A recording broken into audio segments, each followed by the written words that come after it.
No, it's all right. Hey, I'm in the area putting a story together. Just want to let y'all know that I'll be out in the parking lot filming a little bit in the cars and around the parking lot where I'm allowed to get into. And I just want to let y'all know that I'll be out there. I'm with myself. There's no one else with me.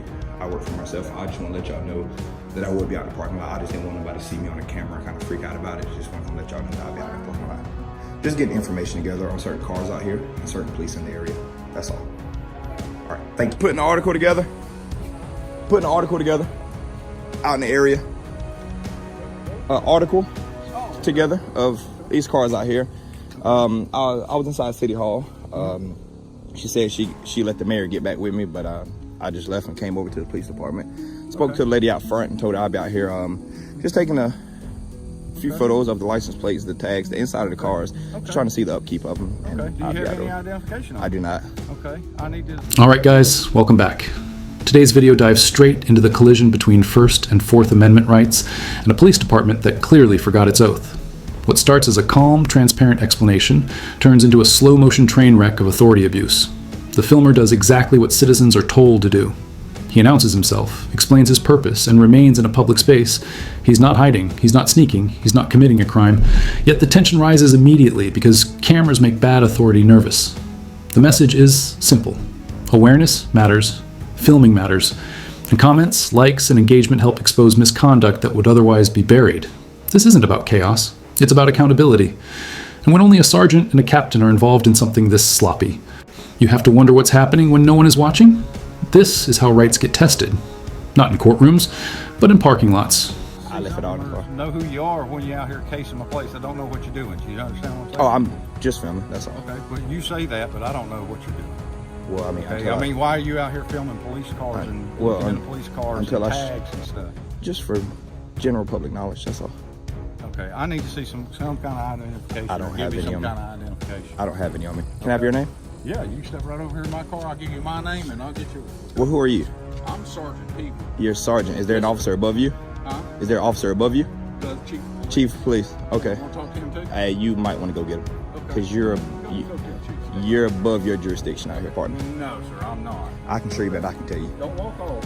Well, No, sir. first off, I'm free to walk. Reasonable suspicion of what right crime? now, which is why I have Of what you crime? stopped. Of what Okay, crime? and I'm gonna gain Suspicion your, of what I'm gonna get crime? your You're information. avoiding that question because you know you done dug yourself in the hole. Reasonable suspicion. Of what It is crime? not normal for somebody. Are you to a walk law into enforcement or a Are you normal gonna talk over enforcement? me? I can. Would you like me to explain it What, to you? no, see, you're digging yourself in the Would you hole like now. me to explain It's it not to you? normal. So you're telling me that every law that's written in the U.S. has to be normal in order to be a. No, sir. Okay, then you I'm just telling answered you your this own is question. Reasonable suspicion, Of what and I'm crime? going to identify Of what you. crime? There's no crime here. You just don't like my camera. Would you like me to explain I it to don't you? want to like anything. If I you'll just. stop talking. I'll explain. You're it right. to I'm gonna you. stop talking because I'm gonna You've keep doing what asked I'm me. doing. All right, No, bye. you're not going You anywhere can, right now.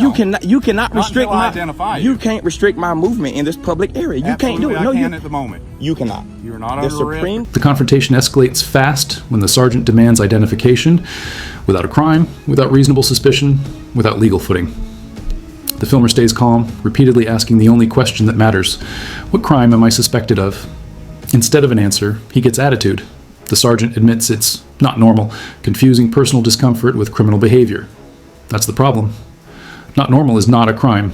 Filming police vehicles in public is legal, protected activity. The officer attempts to detain anyway, crossing a constitutional line. Movement is restricted, threats are implied, and suddenly rights are treated like privileges. This is the exact moment when ego replaces law.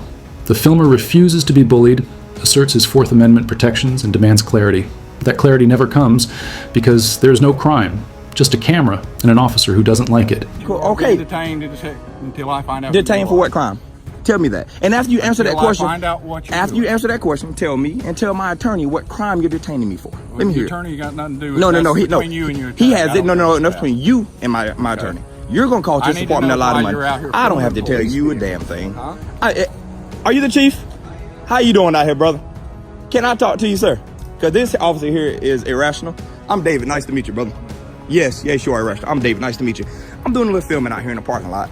Not only has he threatened to detain me, and his suspicion is it's not normal. My question to him was, is it normal or is it illegal? He said it's not normal. I said, sir, I've broken no law. I'm filming. I'll be on my way. He told me I was detained. What I want you to do is I would like for you to at least look at that yellow sign that's on the building over there.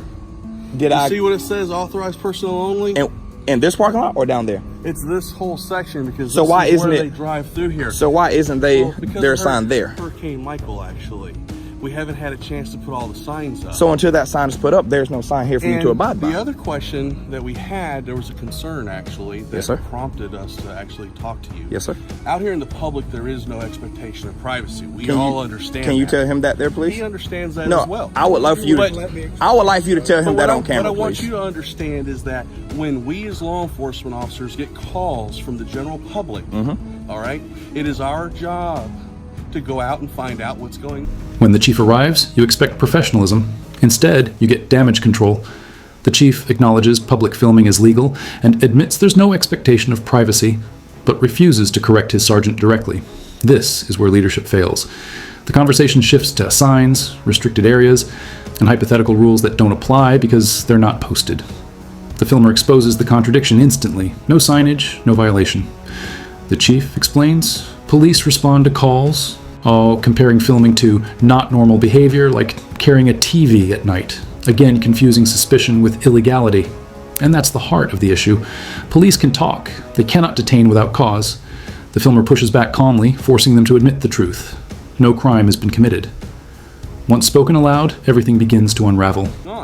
You know, if a person's carrying a television at 10 o'clock at night down the street, that's not normal behavior. But is it illegal? Okay, so that gives us the right to at least talk to the individual to determine if they are committing a crime or have committed a crime. I'm glad you said that. Okay. So after he talked to me, can I talk, please? Because you've said more than enough to answer all his questions. Okay. You said that y'all are obligated to come talk to find out there's a crime being committed, correct? Okay. So with that being said, let's go back to you.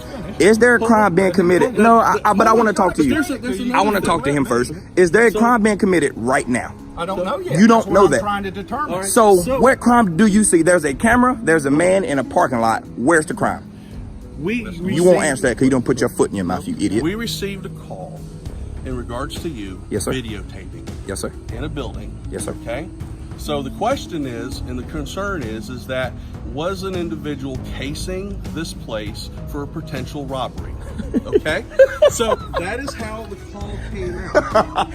You're joking, right? No, I am not joking at all. Those sweet ladies. You have to understand, what is today's date? Those sweet ladies. September the 12th. The day after 9/11, and my heart goes out to every family that lost a loved one. So some of these individuals are still edgy. So those sweet ladies called you after I talked to them. When you have an individual that comes in and videotapes and tries to go into areas that are for authorized personnel. Well, I didn't walk. I asked him. I said, hey, listen. The excuse finally surfaces. A call claiming the filmer might be casing the building. That's it. No evidence, no action. Just fear and imagination. The chief references post 9/11 anxiety to justify the stop, but constitutional rights don't disappear because someone feels uneasy. The filmer dismantles the logic piece by piece, reminding them that lawful activity cannot be retroactively criminalized. The chief eventually admits if he's just filming in public, he's free to do so, yet still refuses to say it clearly to his subordinate. That silence speaks louder than words. Instead of correcting misconduct, leadership protects ego. This is how departments lose lawsuits. This is how trust erodes, and this is exactly why recording matters. Because without video, this story would be rewritten. I understand. I'd be down this hallway. She said, no, there's a sign there. I said, yes, ma'am. I won't go past that sign. That is what prompted us to engage you in conversation to find out what your intentions were. If you're just going around filming, by all means, have at it. Don't tell me that. Tell him that, please. He's aware of it. No, I want you to He's one of my employees. Honor your oath and tell this man that I am allowed to film as long as I stay within a publicly accessible area. Please tell him that. Tell him. He's aware of it. I want you to tell him, please. Make me feel better. You're a public servant. Please serve me. You just heard me say it. But I want you to tell him. I'm not going to go into that. Okay? So you won't correct your officer in public? I'm not saying that I'm not correcting him. Well, can you tell him, please? He knows because I just told him. I want to document you telling your sergeant. I want you to document you. Everybody on YouTube knows the same thing. This isn't going to YouTube. This is going to the local news media because that is unbelievable that he's going to tell me that suspicion of me filming is enough to detain me, and you're going to allow him to tell me that? Yes. No, you didn't. I am going to allow him to do that because I explained to you the circumstances. But was there a law? We received a call by the general How you doing, public. buddy? I have the right to find So out we who have you the are, what you're doing. You don't have that right. The I got a Fourth obligation- Amendment right to protect me from you. Okay. I have a Fourth Amendment right to protect me from idiots like you. All I have a Now- right. Now, there's Now, no let me reason to explain insult. something. No, I'm not insulting. There's no The reason truth, to no. insult I got a First okay? Amendment right that allows me freedom of speech. All right. So, Oh, it is on video, and the whole world's gonna see it. Okay, and I hope your family doesn't watch social media. Frustration peaks as the filmer asserts his First Amendment rights, including speech the officers don't like. Insults, criticism, and calling out incompetence are all protected. The officers don't like it, but the Constitution doesn't require comfort. The chief attempts to end the encounter while still avoiding accountability, urging everyone to de-escalate without acknowledging who escalated it in the first place. The sergeant lingers, still demanding compliance, still refusing to accept instruction. This is ego in uniform. The filmer points out the obvious. He was threatened with detention for doing nothing illegal. That's not policing, that's harassment. And it's caught on camera. The moment ends, not with justice, but with retreat. The department backing down because the law is undeniable. well, They're gonna this see is it too. over. It is. All right. Y'all can go back You inside. have a wonderful day. I will. I promise I will do my best. Go ahead, follow suit, partner. Bye. You still haven't identified. Go, and I'm not going to. Why? I'm not going to. Follow suit. Holler at your partner. Because the chief said so. Holler. No, because I'm telling you to. Bye. No, you I'm- don't tell I'm- me anything. I bet you're gonna go in that Okay, door. You have a nice I bet day. you're gonna go in that door. You have a nice day. I promise you I will. Please leave. You're harassing me now. I've done nothing wrong. Please leave. There's no need. I'm not upset, but tell your sergeant to swallow his ego here and just leave. No, the thing is Tell your sergeant to swallow his ego and I'm leave. asking you now, all right? To do what? We are de-escalating. And I'm trying to You de-escalate. No. unfortunately, I'm are de-escalating. bringing it back How? up because you're trying to belittle this How? individual. No.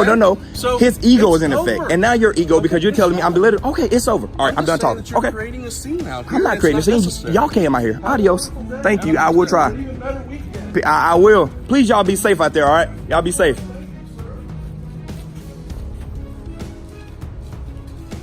I told you he's gonna walk back inside. As the officers walk back inside, the final message lands hard.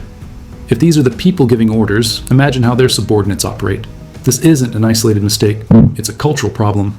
Too many officers forget their oath the second their authority is challenged. That's why filming is essential. That's why knowing your rights is non-negotiable. One fragile ego can turn a lawful interaction into an arrest, unless there's a camera rolling. The video closes with a call to action. Document everything, educate yourself, and spread awareness. Accountability doesn't come from silence, it comes from exposure. Because rights only exist if people are willing to exercise them. And today's reminder is simple. Record the police, always.